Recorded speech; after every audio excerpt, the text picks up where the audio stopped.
Hello. I want to introduce you into some special cat things. It's Schrödinger's SQL, where the cat says select meow or not, I don't know. Let's take a look into the SQL that's inside ORM or maybe some.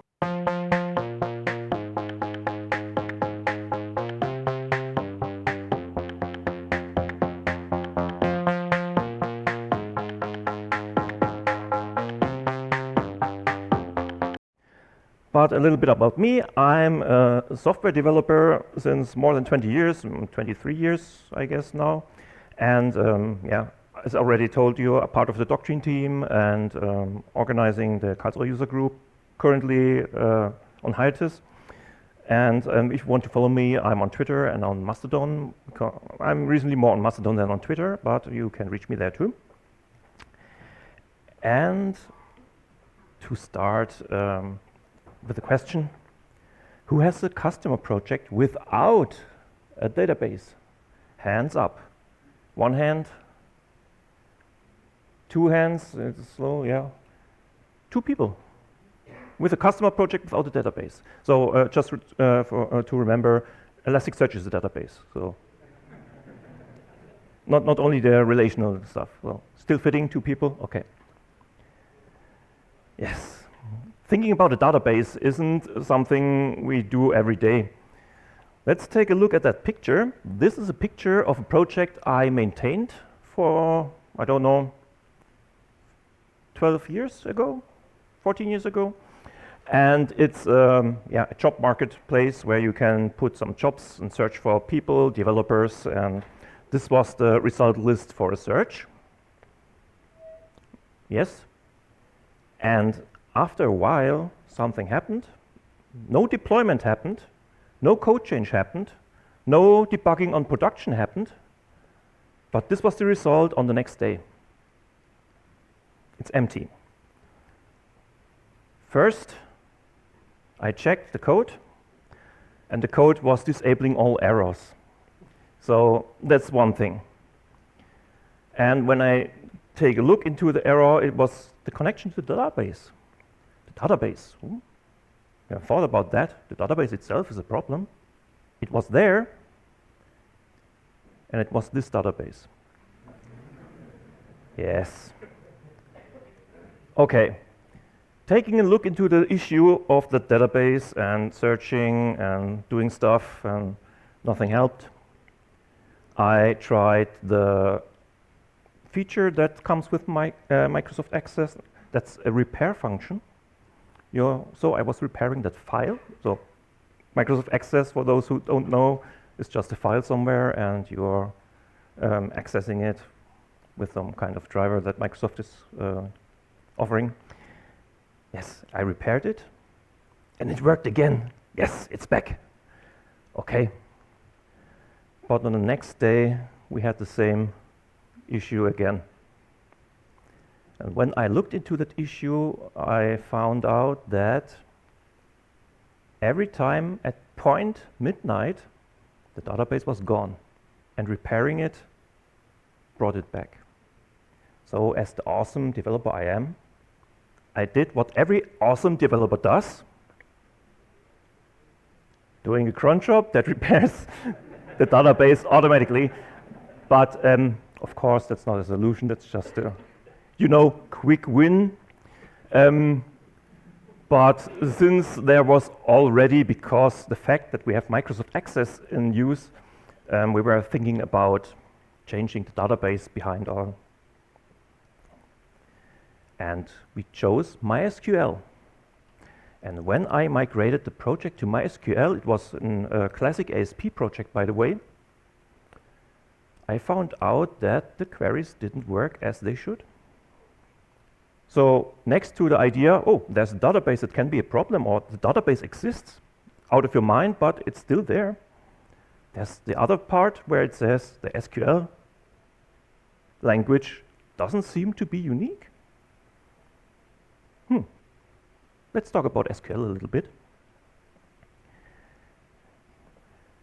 SQL, or in that case SQL, if you're asking if it's SQL or SQL, let's go a little bit into history. It was usually called SQL in 1974, created by some guy called Donald Chamberlain and Raymond Moyes.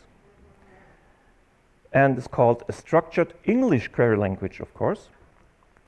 As you know, SQL itself is written in English, but there was a problem. Some other company was owning the word SQL and they weren't allowed to use it. So they make it a little bit different, SQL, and called it just a structured query language.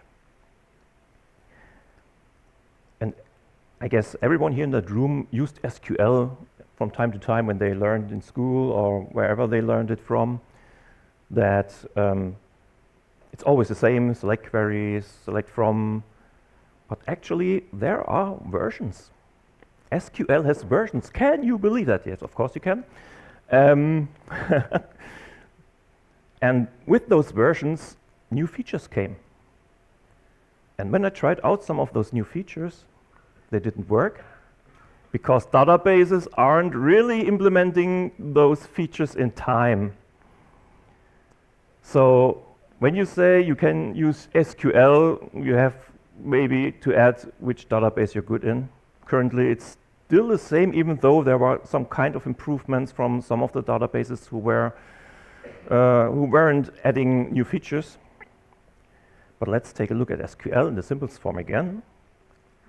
As told before, it's a pretty simple language that's written in English, like the first name they introduced to.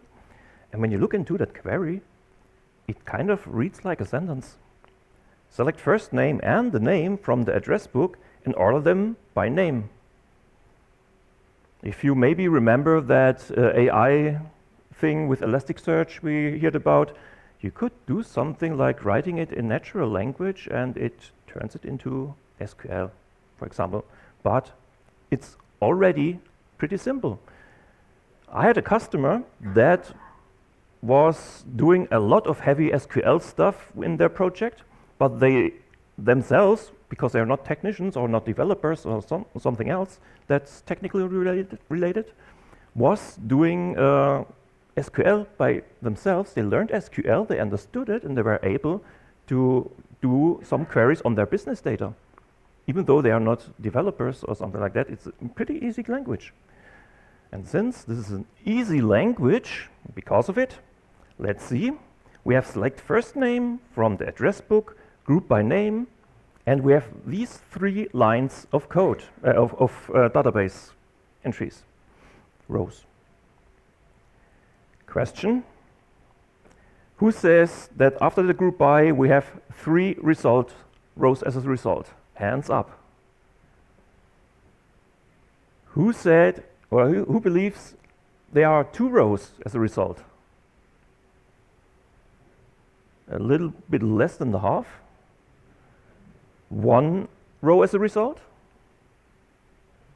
Much less people, only 1, I guess. The solution was error. Column address book first name must appear in a group by clause by or used by the aggregate function. Wait, what? Why? It was a PostgreSQL database. No, yes. Oh. As mentioned before, it's not just the SQL itself that can be different. It may be how the database handles those SQL queries too. You have to know your database. You can't go around it. So let's see. Usually I was asking at user groups, how did you learn SQL? And people were talking about it. But more likely, who learned it by studying it in some kind of school or university? A lot of hands. I get imposter syndrome now. Who learned it by a book? Oh yeah, there was 1 hand. That's very good. No, another hand. Okay. And learning by doing? Huh. Okay, I guess that beats even the university. For me, it was 1 chapter in a book. It was a German ASP book, and they had, of course, SQL in it. Let's take a look. It's reading from the database, which means select. inserts, updating by IDs, and that was all. No delete, no joins. That's my first encounter with SQL itself. The PHP book I read, which was PHP 4, let's take a look in there too. They had select, insert, update and delete, so CRUD is covered, group by, the joins, and union, which is kind of amazing because union isn't something not all people are aware of. Creating the database tables and stuff and the columns. And indices, that's pretty amazing that a book called indices, because a lot of people at the beginning who start their career and have to learn SQL aren't really aware of the power of indices, which is why some consultants who specialize into databases have to add indices to improve their performance. And of course, it's only MySQL because PHP some kind of goes hand in hand with MySQL.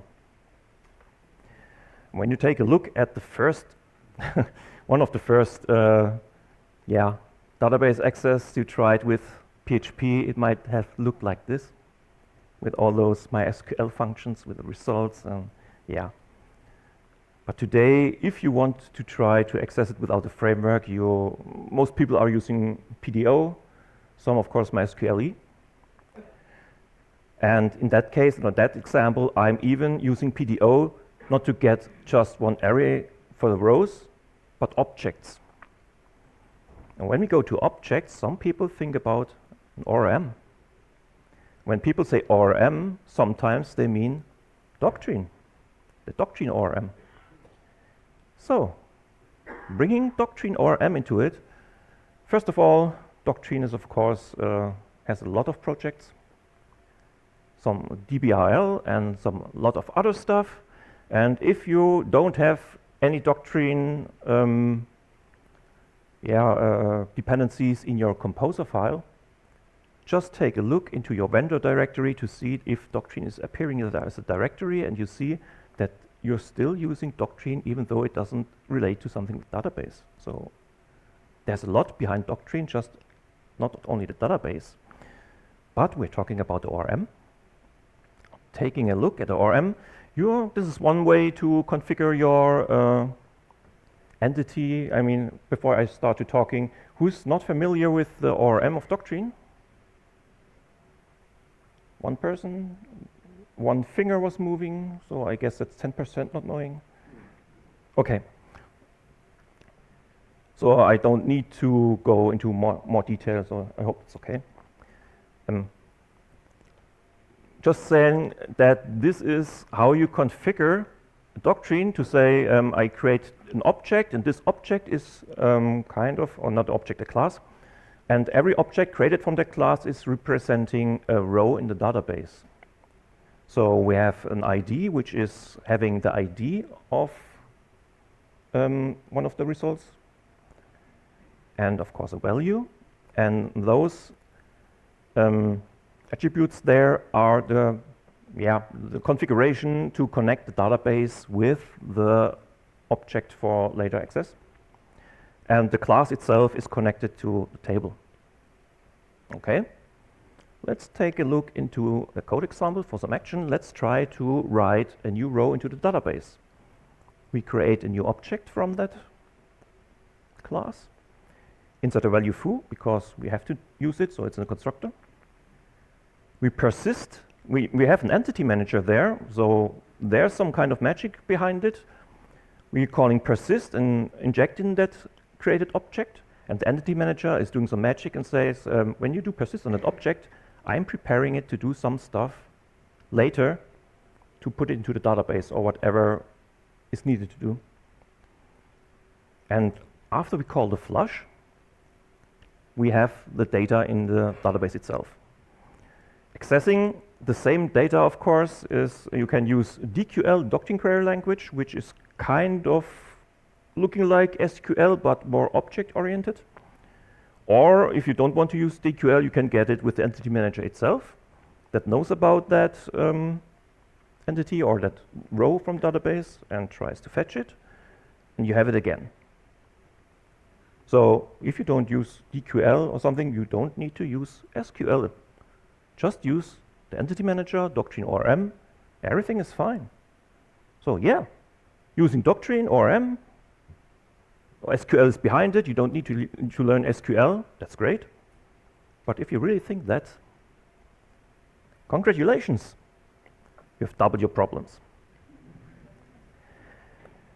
The ORMs, of course, awesome, or ORMs at all are awesome. But before it was, you have to know how to query. With SQL, as I mentioned before, you had to know the database, you had to know what kind of dialect of SQL it talks, and of course, if you can do that group by thingy. And you had a lot of OOP boilerplate code to put it into an object if you prefer that way. Nowadays, you have to know how the queries look like, because something is happening behind that example I showed before. There's some kind of SQL happening. You now have to know when the queries happen. You still have to know how to query, so there's no way around it. And you don't have the full SQL power from the database in your hand. So let's take a look at when queries happen. Here's the example again I showed before, and the SQL is happening in Flush. When I worked with the Doctrine ORM the first time, I was more familiar with the active record pattern, and a lot of people who were working in the past with PHP actually worked with the active record pattern a lot. When you came to the idea that when you call persist, the first thought you had, or the first thought I had in the past, was now it's in the database somehow, somewhere. But it wasn't. The SQL is happening on Flush. Not that SQL, but maybe more than that SQL I was doing, or I'm doing here in that example, because that's just one snippet of code, but something was happening maybe before that snippet of code. Maybe something more is executing when I call Flush in there, and you don't know that. The same when I call an entity with that example here, using Entity Manager, get the foo class with the ID 42, the answer for everything. I set a new value and call Flush. Of course, in the first line, SQL is happening somewhere because I want to get the data. Set value is triggering nothing on SQL. But when I call Flush, SQL is happening again. Where? I don't know. This is the default tracking policy of Doctrine ORM, of course. But when you read that question, you don't really understand that or how the entity is suddenly known and prepared to be persisted into the database without having that persist method by the default tracking policy, of course. So some magic is happening in Doctrine behind it. When is SQL happening? And behind the Entity Manager is something called the unit of work that decides when SQL has to happen or not happen. For example, we are calling the foo class again and the ID 42, so we have a foo object. SQL is happening in there, of course. But when I call, after a lot of code, the same ID from the Entity Manager, no SQL is happening. Because inside of the Entity Manager, it knows I already had that object, I don't need to access the database. But if you don't know that, how do you know that you did some changes or actions, or if there are some kind of race conditions, maybe something changed from inside the database from another part, and you're expecting to have to change from the second call, but it's not appearing, it's still the old data. So there are kinds of things how Doctrine ORM works and what the expectations of the developers are. So let's taking a look in that. That's a little bit code, yeah, a lot, I guess, for a slide. But let's explain it a little bit. I create 3 languages. I persist them to prepare them for adding them to the database. Create a movie called the mutex, and I'm adding those 3 languages to to that movie because the movie is available in these 3 languages. I flush them and put them into the database. And after I put them into the database, I create a query, select the movie, where the name is the mutex, but only give me the Italian language and give me the results. When I get access, get languages on the last line here, how many languages do I get? Who says I only get the Italian language? Who says I only get 3 languages? A few hands. 2 languages? No languages? Okay. People are kind of shy because none of those questions, people weren't raising their, half of the people weren't raising their hands. So I kind of made them uncomfortable. Okay, no, I hope not in a bad way. We get 3 languages. Why? Because we still have that object with the 3 languages in the entity manager. It's something you still need to know, how it behaves. No SQL was run. Or it was run, but the object itself was already there, and Doctrine decided not to use the data from the query. But if we have to add a clear in between, which causes to clear up the entity manager, and the entity manager in the unit of work is losing all the information from the rows it fetched before, then it would run the query again and get all the data fresh from the database. So clear can be really a help to get a lot of control from the Doctrine ORM. And I would suggest that you had to use clear at least when you were working in the part of your unit. Use clear after that, because whatever happens after your code might be affected there too. And you might create a bug somewhere else because you didn't use clear before. So using clear is currently allowing to clear just for a special entity, like example the foo we used before, but it's deprecated. So if you have some code like that that's clearing a special entity, be ready to adapt your code when Doctrine 3.0 will be released. But there's much more to the SQL part. When SQL is happening, let's take a look at that one. We all know that by default, when we have relations in Doctrine, it does lazy loading, which means I have a foo object, and that foo object has a lot of bars objects. So one foo object can have a lot of bars objects. And those bars objects are called by lazy loading like that. We have, when we do find all, we get all foos, all foo objects that are filled with the rows of the database. And we are going to iterate through all those bars that foo has.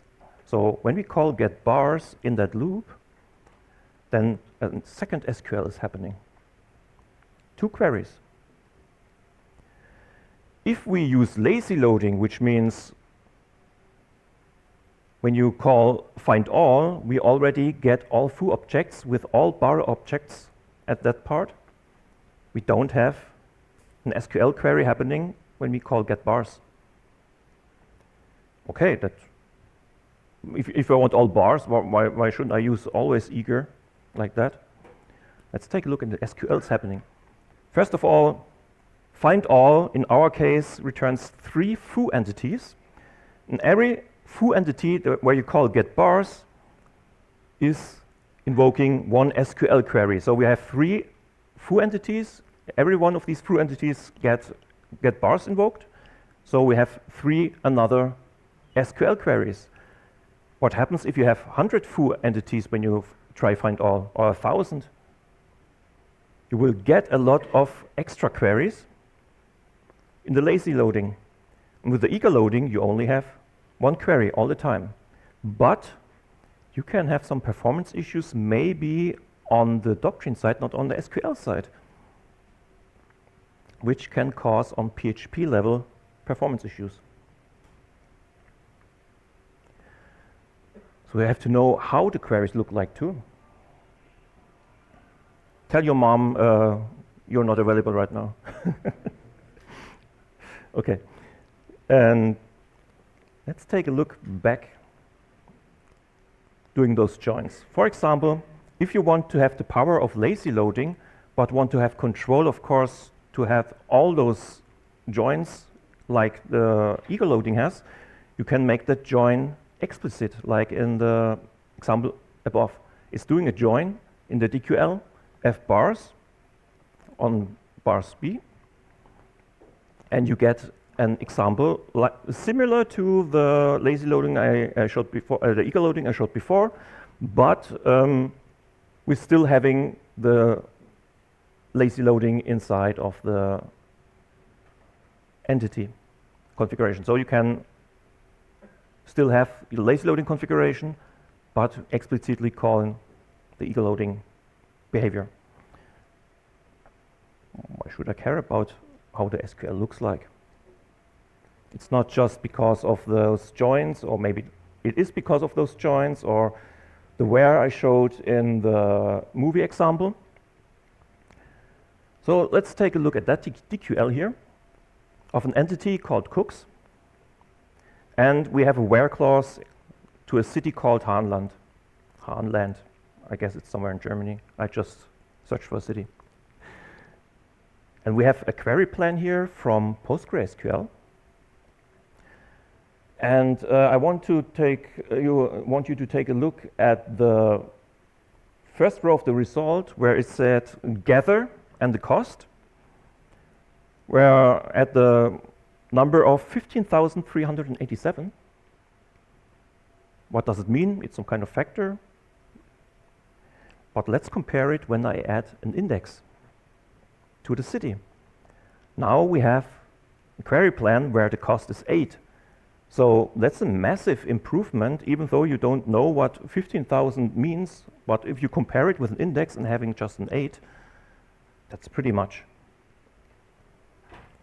Second example, this time it's a similar SQL that results from the DQL I showed before, and I improved that query even much more. Now we have a cost of 4.62. So I improved it much more because I put every column into an index. So the database is making an index-only scan. This means it looks into the index. It doesn't need to look into the database and fetches the data much faster. But the query didn't change. After the next deployment, the performance looked like this. The cost is now 26. What happened? Someone was adding a new column into the entity, and just like that, it had to use all the data, it had to use the index, it had to use the database itself, and the cost was higher and the performance got worse. First of all, it's not a good idea to put every column into an index, because it's, as we saw, it's reading much faster. But inserting new data becomes much slower, because it needs to create an index once you add a new line. You have to find a balance for indexing, and adding a new column might be a problem. You have to take a look into that and not just add a new line. Equal code, different SQL. Let's take a look into that one. And we have the result of that. Where does the where f0 underscore dot delete is 0 come from? It's not in the DQL. Doctrine magic is happening there, because one of your developers or your colleague just added an ORM filter without saying maybe anything, and yeah, the query got slower on other places, even though his or her use case was covered and was super fast because of that, of that addition to make deleted columns appear. Great. The feature is working, it was delivered, but your feature became slower. Thank you. You have always take a look into the whole application and the impact your changes to the database has. Not only if you use doctrine ORM, but at all. And you can't ignore indices, of course. Not only to know when indices are used, but not to destroy performance queries on another place.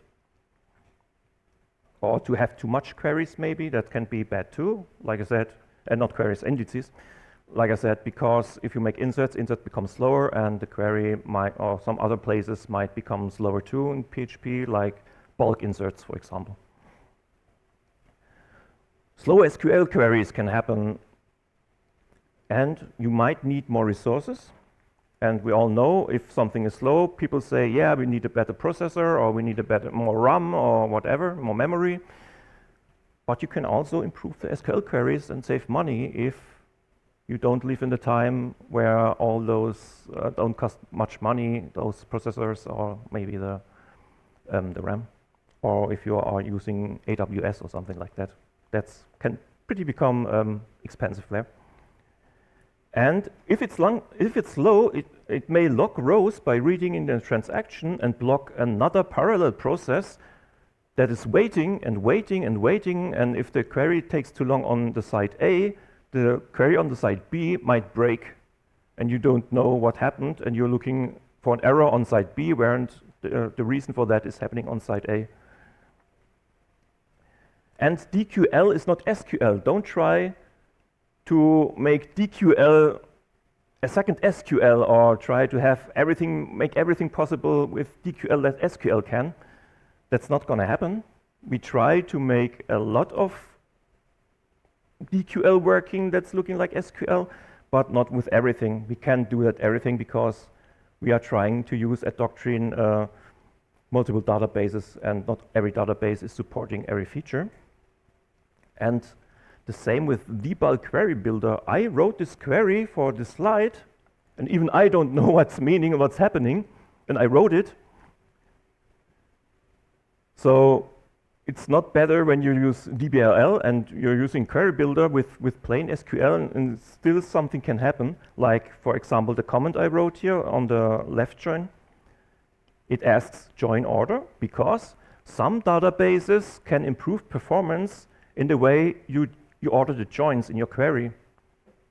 That's not the case for MySQL. MySQL is trying to do its own stuff. Most of the time, pretty good, sometimes not so, especially for the very complex queries. And you have to do then some kind of project MySQL special query stuff that only MySQL knows, like straight joins, for example. SQL is much, much more powerful, of course, than every ORM can be. So if you have some heavy stuff, use SQL instead of the ORM. For example, if you have something you're calling a select, and for some data, and you're trying to insert that generated data into the database, you can do that with one SQL query, for example. Let's take a look into some features. This one, the window function.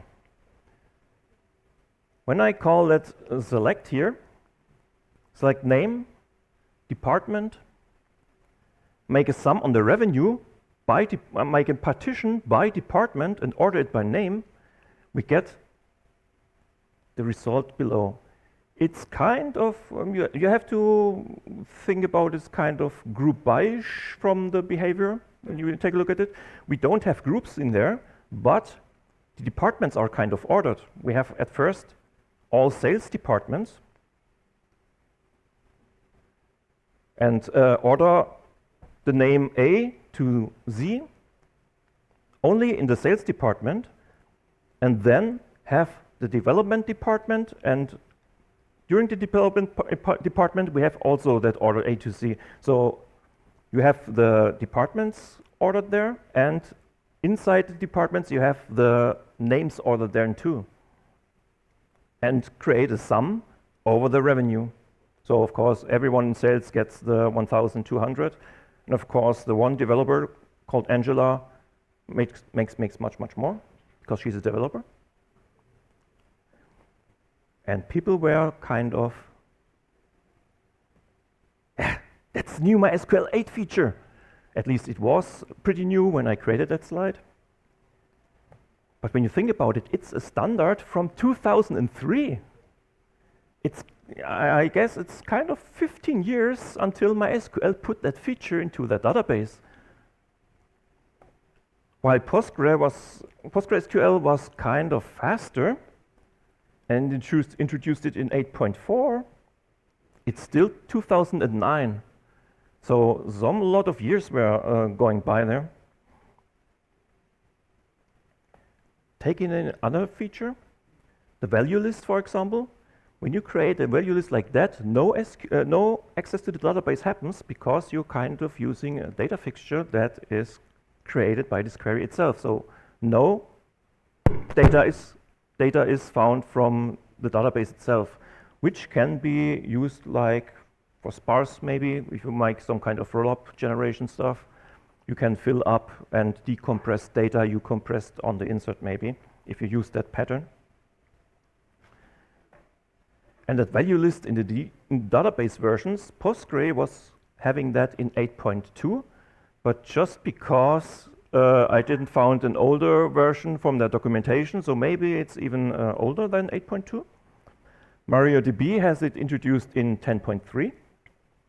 MySQL in 8.0.19. Yes, MySQL is adding features in the patch version, or that was looking like a patch version. And the syntax is a little bit different because you're having also a row, like function called row in there. And yeah, it came pretty late. I had to update that last year, that slide, I guess. JSON isn't really that new, I guess, for the people. I guess every hands up who used JSON in a MySQL or other database before? Yeah, much more. At least half of the people here. Yes? Okay. But as you can see, how to do it differs between databases. At the top, you have MariaDB and MySQL using the JSON object function here, and PostgreSQL at the bottom, a JSON build object. So you have to know what kind of database you have when you work with JSON. And by the way, even though I always show MySQL with MariaDB together, they are going to be separated ways, and just because they started, and MariaDB started as a branch from MySQL, they go their own way at one point, or at least you will find problems if you think you can replace MySQL with MariaDB because they are diverging. The common table expression is kind of, yeah, also well known, or called with clause maybe. At the top you make with bar column 1, column 2 as the names, and you're using a select ID and content from foo. The ID will be caused in the bottom, select all from bar. The column will be caused col1, and the content column will be called col2 at the bottom of the select. So col1 and col2 is the alias for ID and content when you use the select all from bar. The point of this is some queries can increase performance. And for PostgreSQL, there was some kind of performance issues even with the CTE, but they solved it with, I guess, PostgreSQL 12, if I remember correctly. So you can use it and improve maybe, or you can make the CTE much more better and stronger and much more powerful when you take a look at that. Let's assume this is some kind of a category table. I guess many of you are familiar with category tables where you have some kind of tree view. You're having a category A with ID 1, and ID 5 has A1, which is one branch of the A. And at the bottom, A1 has also some leaves that are called A11 and A12. And if you want to get the whole tree from the database you create a category tree, you can use the with recursive here, which is also some kind special of CTE, where you get all of the categories that belong below the A category, and you get that tree in here. And that's pretty awesome. That MySQL supports it is awesome, actually, because like shown at the other stuff, it came pretty fresh with one of the A.0 versions. The same with list ag function, which is, as far as I remember, even part of one of those SQL versions. But every database is actually doing their own stuff. SQL 2016 and Oracle is using the list ag function, but if you use PostgreSQL and MS SQL, you might use the string ag function. And MariaDB and MySQL is using the maybe more famous concat, group concat function, where you can even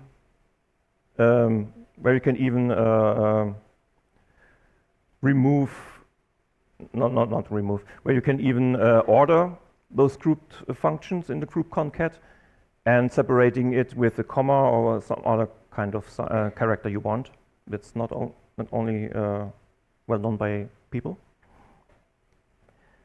And what I'm showing you here, I'm not an SQL expert. I'm a PHP developer now, with some other languages knowledge, of course. This is just the tip of the iceberg, what I was showing you. This is not all what SQL is capable of. Again, know your database and what you are capable with the database to increase your performance. And SQL needs reviews like other code too. So when you do a review, you're making you're having a diff between your pull request or whatever tools you're using. Take a look at the SQL that's happening there. Is this SQL causing a problem at a different place in your project because someone was changing an index? You can use, for example, if you're familiar with the Symfony toolbar, of course there are all other toolbars there. The doctrine bundle is having some kind of, showing a list of all the execution plans that were run by your request. And you can take a look how long it takes for every query and what kind of issues you may have, which can be look like this. And if you take a look at that query I wrote, I have a hash write join, says PostgreSQL, which is kind of one of the best joins that you can have. Yes, you can have multiple styles of joins with your database. I'm not 100% sure if MySQL is having also different joins or join strategies, but Postgre has them definitely. And you can use tools like the ones built on Grafana, where you can do query analytics and take a look at those queries too. Not only long queries that take minutes or seconds, but also many smaller queries that may take 0.4 seconds, but are happening 100 times. That can be an issue too for the performance, so review that too.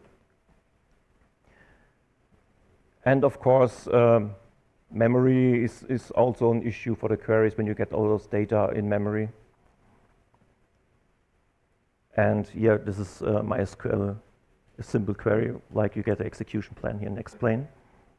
Doesn't matter what kind of tool you use, but please try, if you have data-heavy stuff, use a tool that is tracking all your queries and review it from time to time. And if you want to test some of the other databases, there are of course some fiddles out there. Not everything is JavaScript fiddle and the PHP fiddle stuff and C# fiddle and all the stuff. We have also SQL fiddles like this one. And if you want to read more about SQL, because I kind of made you not sleepy but interested to learn more about SQL, I can say that those two books are the ones I want to suggest, especially the SQL Performance Explained. And then I want to say thank you for your time. that you don't run away because I started talking. And yeah, if you have questions, what are your questions now?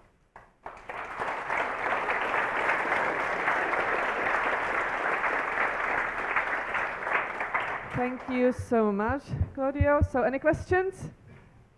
SQL questions? Schrödinger's questions? Select all from questions. C'è una question online. Okay, well, if you think of something, and find Claudio Of around course, yeah. today and tomorrow. Oh, again- one hand is up where? there. Where? Oh, there you go. Okay, I'll bring my mic. Oh God, I have to answer a question. Hi. Yeah, it doesn't work. Does it work? It should work. Good. Oh, no. Thank you. In the example, when you're trying to load, it was very early in the presentation, so where you're trying to load the, I can't remember what it was, but you were trying to filter according to the language in the query. Yes. And the movie title it was, yeah. So what happens when you try to save the entity after it's been loaded with a filtered collection? If you're using something like orphan removal, does Doctrine detect that there are no more related entities that are no longer part of the collection? Does it ignore that? You mean you delete some of those related objects from somewhere? If you're before? loading partial data from the database, Mhm. does Doctrine know that it's not the complete set? So when you're saving the original entity, it knows that it should not delete everything that was already there because it's not being loaded at the beginning. It's a very weird question. Just Yeah, for curiosity. I try to grasp it. Everything I can say, it always depends, because it depends what code example you have. If you didn't clean up or clear up your query, like here, and you're doing that query you suggest after that clear, of course you will get all those relations there too. Depending, of course, if you're depending on eager loading or lazy loading, because if you do lazy loading, you might be able to add another relation, and after the eager loading is called, that new relation that was added in between is also in there too. Unlike the eager loading, or if you do a join, of course, then you would also get all related objects from that time. And Yeah. if you don't use the clear one, then I can't tell you what's happening because I don't know what kind of data was before there. Did you call one of those relations by itself without having using, let me example taking the foo and the bar example. Let's say you were fetching one bar without the foo relation, and later you're working with foo, then that bar is already in the entity manager. If you have a second bar, of course, in there and fetched one, then it's in the entity manager too, and might be and will be added to the foo object itself. So you can do a lot of crazy behavior when you don't use the clear at some point. So the best way is you did your stuff, your part in your domain, do a clear after you finish it, and everyone after what happens after your code won't have any problems created by your code. Or if something happens before your code, that you might have a problem in there because they don't use a clear. Okay. Thank you. It's not a really answer that's satisfying, but the best I can give for now. Sorry. Thank you very much, Claudio. Thank you. Thank you. We have a question from the online audience, very quickly. So, what are the main steps to migrate from MySQL to PostgreSQL? In what? When using Doctrine ORM? I don't know. This is the question. Well, it depends. If you're only on the SQL, working on the SQL part, of course you have to check what kind of SQL is working with Postgres. Of course, simple selects are working with nearly every database you have, like MySQL using on PostgreSQL. When I did the change from the Microsoft Access database, for example, to MySQL, I had a lot of select top 10 queries, which is the dialect from the Microsoft SQL they're using in their databases, and I had to change it into a select all from table limit 10. So you might run into such issues also in the MySQL to Postgres. For ORM, if you're only using the entity manager and repositories and not really that much heavy DQL, you might have the luck that you don't need any changes at all, but you really have to test it. And hopefully you might have integration tests with your database that using Doctrine ORM, because in some cases unit tests aren't fitting for using that. At least if you want to have tests that are really saying something about the working of your code. Well, thank you very much, Claudio. Thank you. Thank you.